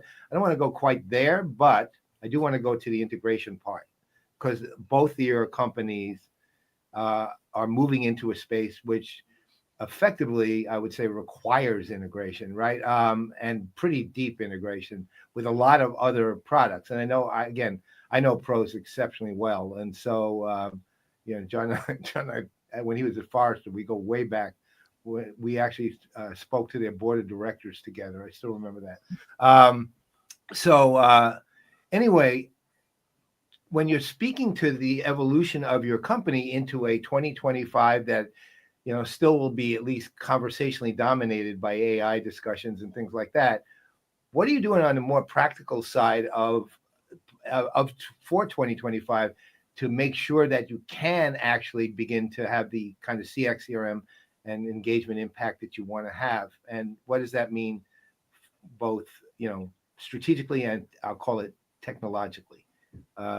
Either one of you guys, you take it from me. I can weigh in on this. I think it comes down to The integration, you touched upon it, it's so critical because the power of AI, it's only as good as what you give it, right? It needs that clean, good data in order to take it and utilize it to get some sort of action or be able to produce a result that you want. And I think in 2025, we're going to see a lot more hyper personalization being demanded and required by today's customer, because they do need to know, they want that personalized greeting. They want proactive communications. They want to know that if you're on an airline and your flight's delayed, that they can send you a proactive notification to get you on another flight, or they can give you options. And they don't just want it in such a sense like, this is what it is for you. It's, I can book you in seat 30A because this is the one that you tend to like. That's the way that you're going to be able to elevate those really great customer experiences. So having good CRM, knowledge bases, systems of record essentially about your customer and identifying all those different areas and being able to compile that is going to be really critical in 2025, in my opinion. Okay, Johan? I think what's interesting about what Michelle was talking about is for us, and I'll get to the integration piece here in a moment, because for us, it's about layering on a different kind of data, right? So what Michelle's talking about is, and what John talked about a little bit is like in the moment, I can go and I can use AI to look at a whole slew of what we'll consider more operational data. It's like the what is happening. And then AI can kind of recommend an action, or it can take an action for us based on what's happening, right? But the problem is, how do we know it's going to be the right action? We don't know the why. Like, why does somebody want something a certain way? Because if we know that, then we can actually build an experience that they may not even know that they need or want, if we understand the why behind it. And that's what I think is so interesting about our platform, is we're bringing in a new kind of data to the CX space, where we can actually tell you why people prefer pricing one way or another, or why people prefer a certain type of experience, or why they want a short experience versus a long experience in certain circumstances, right? So, you know, John, to your point, it's like, yeah, we can figure out like what should the price be in the moment with all kinds of historical transactional data based on what people are spending in which circumstance. But if we want to know why they like our pricing or why they don't like our pricing, we have to ask them. And so to get to that faster, that's where the integration comes in, right? So if I'm working on a website and I'm in Figma, I want to be able to get feedback in real time to understand why people may or may not like the way I've built a page. The integration needs to be there so I can click a button and get that feedback in minutes, right? So that's where we see integration as being really important. But in terms of like the future of 2025, we want to layer on that why to what you already have. I literally have a plan to integrate all three of you now. I'm not kidding. I literally came up with it while I was listening. I was thinking the same thing. Well, Do you do that online or offline? Well, no, it'll be offline. I'm not going to go through it right now, but well, while you're thinking about that one, I want to turn a little to Michelle, because you know everybody, like you said, they know Zoom, particularly even during the pandemic. Of course, everybody was Zooming for a professional, but even for personal, I mean, a lot of people were Zooming with families because they couldn't, physically be with them. So it feels like Zoom has become a verb, and Yes. people spend, I don't know what the average number of hours per week an office person or a person is on a Zoom meetings, but I hear people say I'm on 5 or 6 Zoom calls a day, 3 or 4 days a week. That's way more time than they spend like working on emails or doing almost any other activity. So it seems like there's like this really unique, and I'm thinking, Johan, you talked about it from your perspective, but it seems like there's this unique, not only way to get more data, but it's get really more insight and more understanding of not only what people are talking about, but why they're talking about it, and how they look when they're talking about it, just things that they could have never gotten. How do you take that and infuse it into kind of the CX kind of side of the house that most people at least in our world are working on, from lead generation, content creation, relationship building with customers? How do you take this kind of shift of how office workers work and meet through Zoom and all that they do with Zoom, and cross it over into that experience, that CX world where they didn't even know that they didn't have this at their disposal, but now you're going to be able to bring it to them? Yeah, it's a great question. So I think that's the power of our platform, is being able to do a lot of these things. Now, I will mention we don't train on customer data. So we utilize it's a security measure that we have in play. So it would be something that someone would need to turn on essentially. But the way that we talk about it is it does give you those data and insights that you can pull into the contact center. So you can have that identification or knowledge of knowing someone attended this webinar or they went to this office hours about this particular topic. And then you can utilize that to understand they might be calling in about that problem or that query or that issue. On the other side of that, throughout a customer call, we're hearing a lot and seeing a lot of contact centers turning into revenue generation and finding those opportunities from a sales perspective. And so what you can do throughout the contact center, caller engagement, is you can find out certain information. You might find opportunities for a cross-sell of a particular product, something like that. And then you can actually take that data and then transfer that over so that the sales representative has that. They know that that lead is now someone they should follow up with, they should pursue that opportunity, et cetera. And so it does give them some of that information to really look at the full life cycle. And that's just the tip of the iceberg. I mean, there's so many different things that you can do with this. And I touched upon it a little bit, but there's another side of the coin too, which is actually the agent inside the contact center. From like the wellness and the engagement perspective, we can't understate the power of being able to jump on a Zoom call and just chat and feel connected to the organization and being able to have access to those tools and resources that really provides that, better agent experience and will help with attrition overall.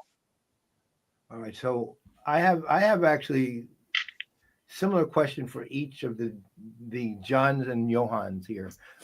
So John, I'll start with you.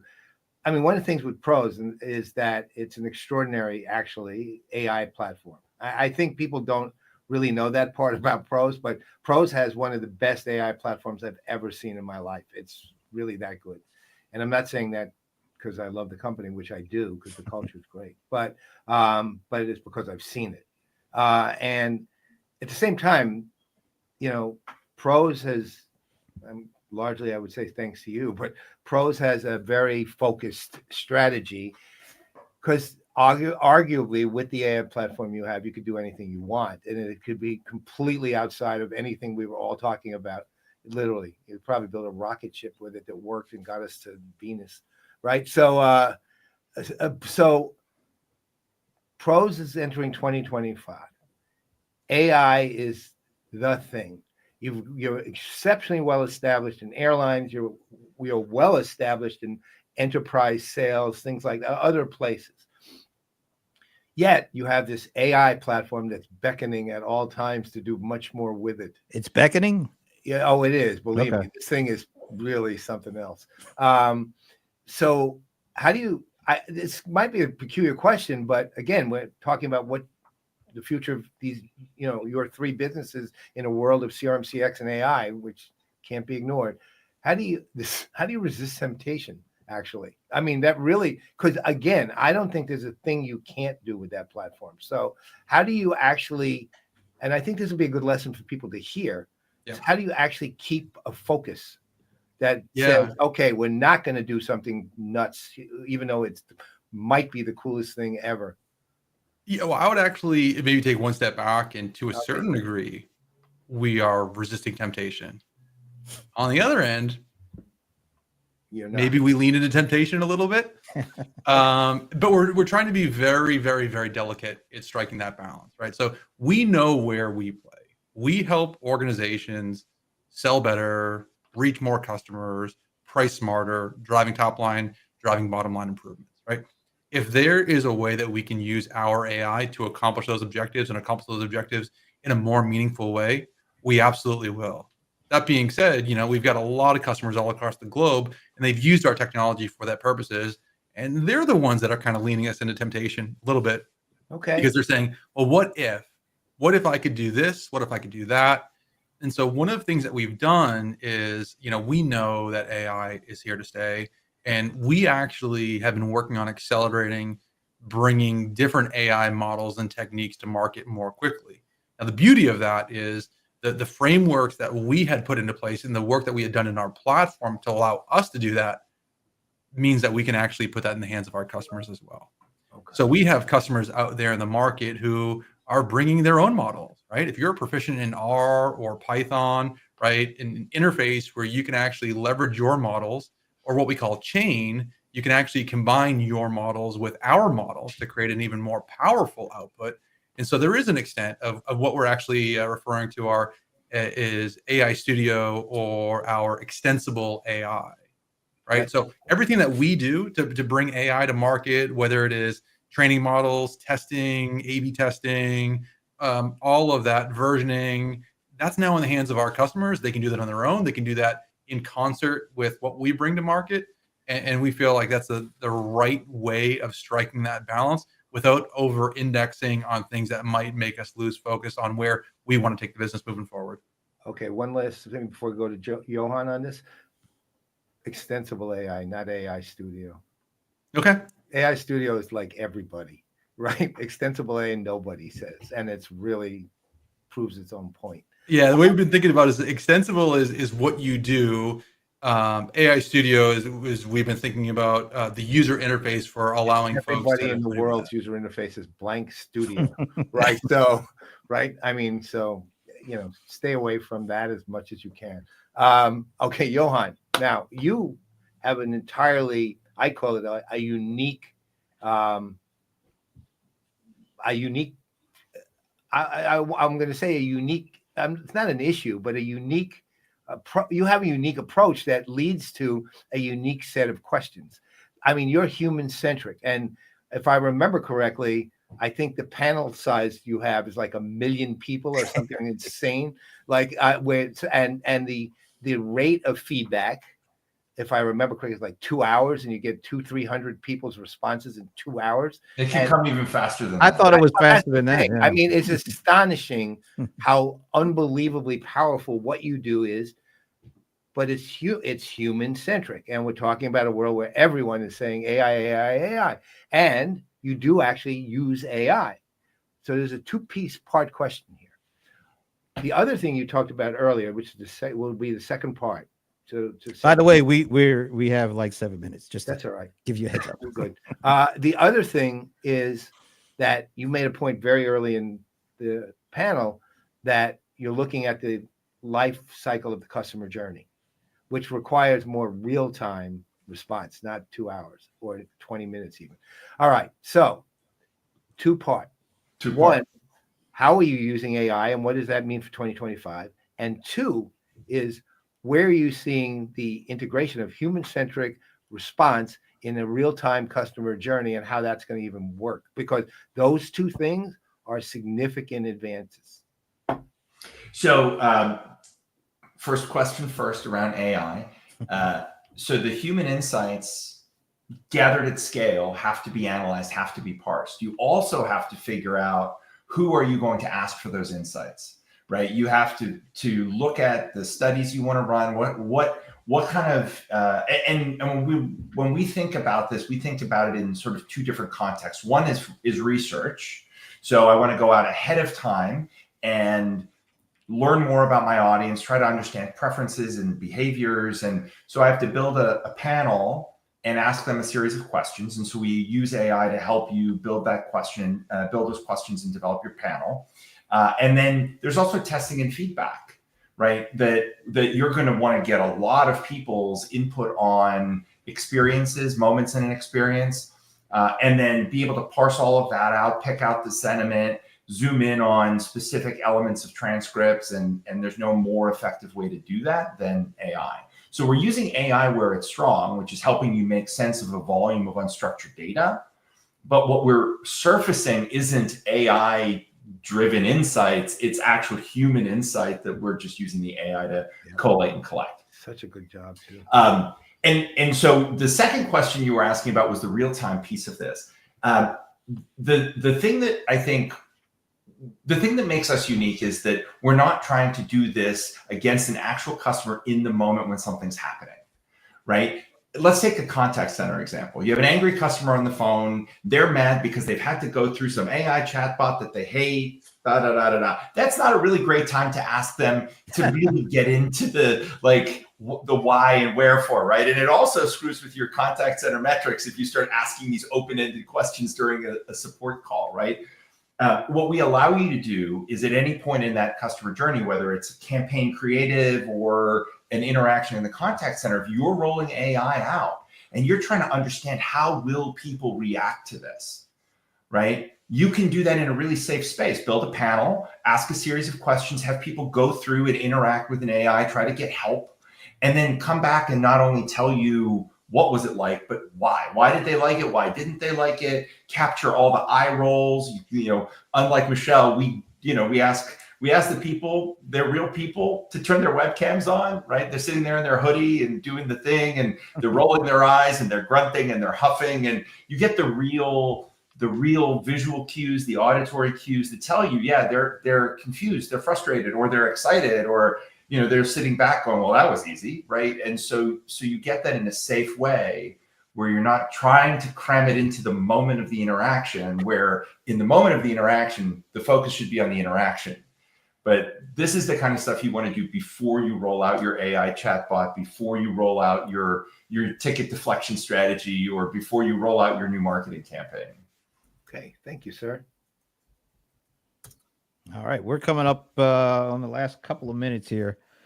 This is kind of like a general question. You guys are, I guess, particularly user testing in Zoom. You're definitely known for other things, in pros too, actually. You're known for other things. How do you go about getting the word out about how you want to impact customer experience when most people may think of you as user experience for user testing, or as video conferencing for Zoom, and or for price optimization? Because I think a lot of people view you guys particularly for those instances, but you guys are branching out and you have the potential to have significant impact on CX. But I like the idea that the thought that you don't come at it from a traditional kind of CRM, CX-ish thing. How do you benefit from that? How do you get people to look at you guys differently by having not that baggage, but maybe the baggage of them knowing who you are for something already? That's the $1 million question, and the one I'm sure we're all trying to solve, right? So it's a balance. We often say Zoom went into the CX space because we wanted to disrupt. We wanted to do something different. We wanted to think about things differently. We didn't come into the space to be the next Me Too or the 10th CCaaS provider that's out there. And so we're really trying to rethink about things and tell our story. And what's great about having a well-known brand is you do get to draft off of it. You do walk into a room and people know, oh, that's who you are. But you also go to a trade show and they're sitting there and they're like, oh, I didn't know that you did that. And it's like, awesome, here's a great opportunity. Let me talk to you about this and be able to, extend our solution or our story. So I think it's an ongoing thing that we continue to do, but a pivot that we've gotten very positive feedback from. And one that I think aligns very closely with our core mission of human connection and delivering great CX, which is just core to Zoom's DNA the entire time. So to me, it's an obvious extension that's very easy for people to understand and adapt and kind of just nod along and get, I get what you're doing this. Show me what's up. And then we can get into how we're doing things a little differently, which then makes them remember us. Yeah, I would agree 1000%, actually more than that. The analog is so strong, right? Folks think about pros as pricing. Folks think about pros as airlines. And in fact, more of our business is outside of airlines than it is inside of airlines.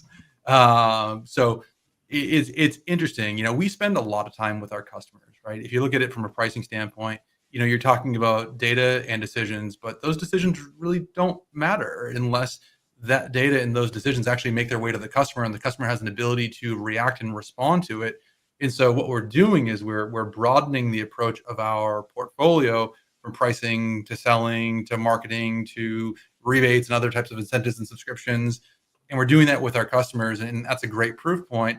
At the same time, to what Michelle said about drafting off of what you're known for, I started the call by saying we're pricing more than half the world's airfare.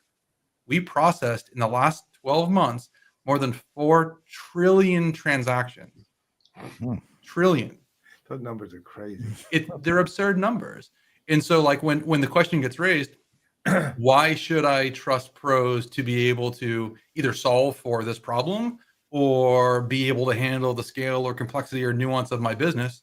Well, it's because we processed more than 4 trillion transactions last year. Like we do it for the world's largest businesses and enterprises and leaders across over 40 different industries. So, Johan? Yeah, I think for us, when I was thinking about joining user testing, I kept being reminded of the BASF commercials from I don't know, decades ago, where they're like, we don't make the things, we make the things better. And that's our way into CX, right? Is we're not going to improve the way the technology works. We're not a technology platform, but we're going to help equip you with the insights to make those interactions better and more meaningful on the platforms you already have. And so, that's for me, I think how we come at this. And then, answering the question of how do we become known for this, our customers are already doing so many things outside of the core user experience pieces with us. We have customers that are testing retail store experiences. Even during COVID, they were taking planograms and sending people to the stores when they couldn't send their own employees, right? So we have tons and tons of these use cases in our customer base, and it's really about telling the stories of how our customers are moving the needle on their KPIs beyond just application experience. So if I'm summarizing all the things you said, all three of you, basically the way you're going to change the perception of you is by not changing the trust in you, right? I mean, meaning everyone already trusts you for something, and then you can use that. So I can make it even more sound really ridiculous. But see, the way you change the perception of you is by not changing the perception in you.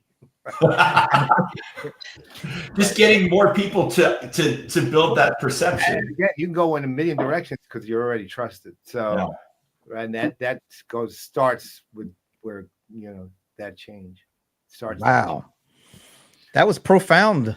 Oh, venerable one, that was cool. That's why I'm venerable.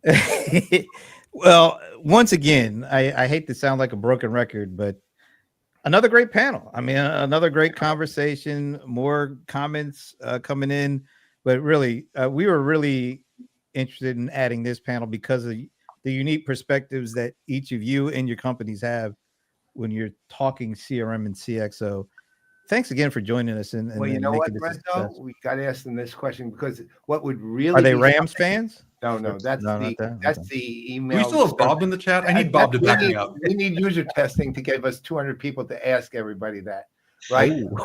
Right, and how they perceive the Rams. And Brent, we can do that. We can find out for you. No, I don't really want to know. No, but here's the thing: at the end of 2025, we're going to be doing panels again, and it would be really good to get you three back, and maybe we'll add a fourth. But the thing that would make the three of you wonderful back, aside from what you've just done, is what you did as a result of all of 2025. Right? What happened? By the way, Bob is still here. Oh, Bob. So he must have been LinkedIn user. No, but seriously, we'd love to have you guys back. This was just great. So once again, thanks to Johan Reed, John Bruno. I'm going to just call you guys the Beard Brothers from here on in. And then Michelle Couture. Michelle is the pride of Newfoundland from now. That's right. Stephenville. We love Stephenville. Yes. Awesome. Thanks So again. funny. And have a great weekend, have a great holiday season. I don't know. Maybe we'll see you guys sometime in 2025, maybe in January. I hope we'll see you in January IRL 2025. Thank you, guys. This was really fun. And John, I hope your beard doesn't look like any. If I lean it, it's getting closer. All right, guys. Take care. Bye, guys.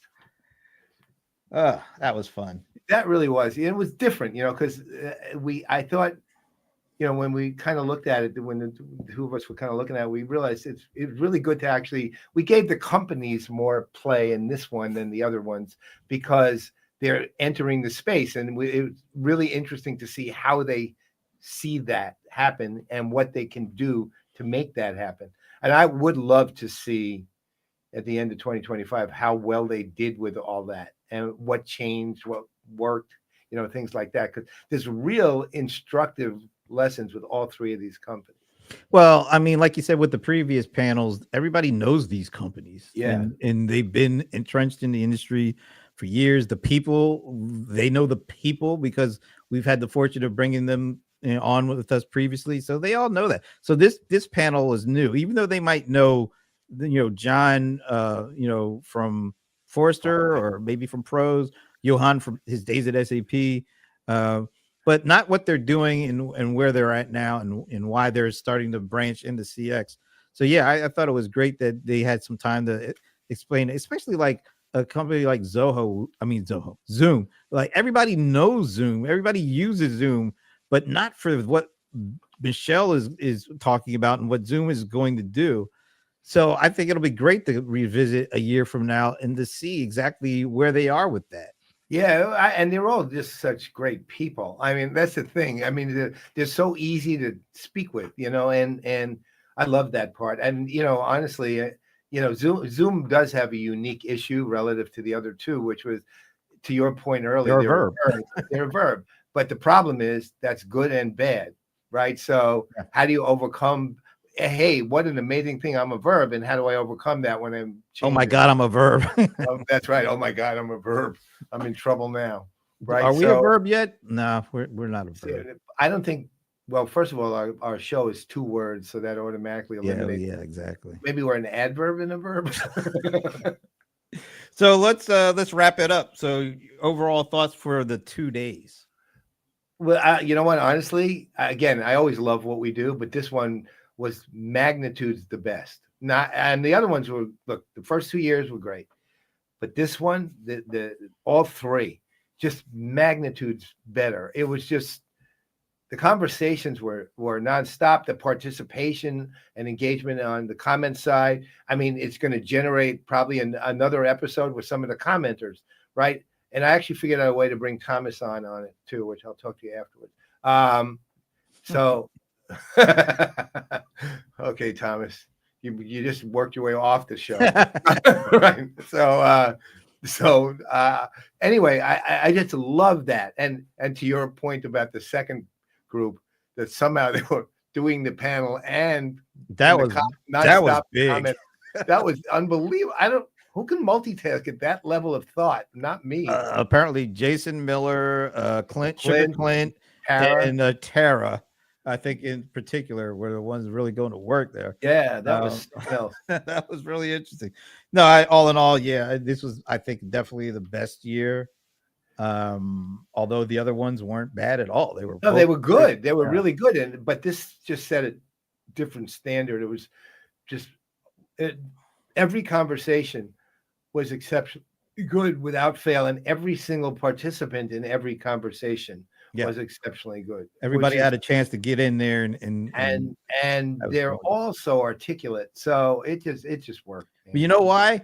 It might have been a good lead in to this. Whoa, yeah, that's it. So let's do that in 2025. We'll lead into the 2025 conference, the one that occurred 12 months before. One last shout out. It's coming January 21st to the 22nd at the Atlanta Tech Village in Buckhead, which is like the high rent district here in Atlanta. That's why I hardly ever go there. I take a bag lunch and that's right, drive up there, sit down on the bench and but I watch the pigeons. Yeah, so we have some invites. It's an invite only event, for being on site, but there is going to be a virtual component. So yes, that will be announced when? Sometime January, sometime soon. Yeah, sometime in January we'll announce the virtual. Again, if you are up for trying to get to the conference, and look, if we're under 200, which is always reasonably likely, I'm not going to lie saying, oh well, we're going to sell out. Absolutely. I don't know if we are. We're not. First of all, we're not selling anything. The tickets are free. Right. Secondly, it's invitation only, but that doesn't mean 200 people said yes, we can come when you've sent out, I don't know, 200-300 invites. But so that said, I'm giving you some hope here. If in fact you would like to potentially attend, send me an email saying I'd like to attend IRL 2025 with your name, your company, your title, and your email address, which I'll have obviously when you send it. And I will put you on the waiting list. And if you get an invite, that means, okay, a space is available. And if you'd like to come, let us know. All righty. Let's wrap this up. Great week. We'll be back on our normal scheduled time, Thursday at 3 p.m. Eastern, for CRM Playaz, the regular shows. So That's in the right. meantime, I'm Brent Leary. I'm Paul Greenberg. We are the CRM Playaz, and as usual, bye, Minnie.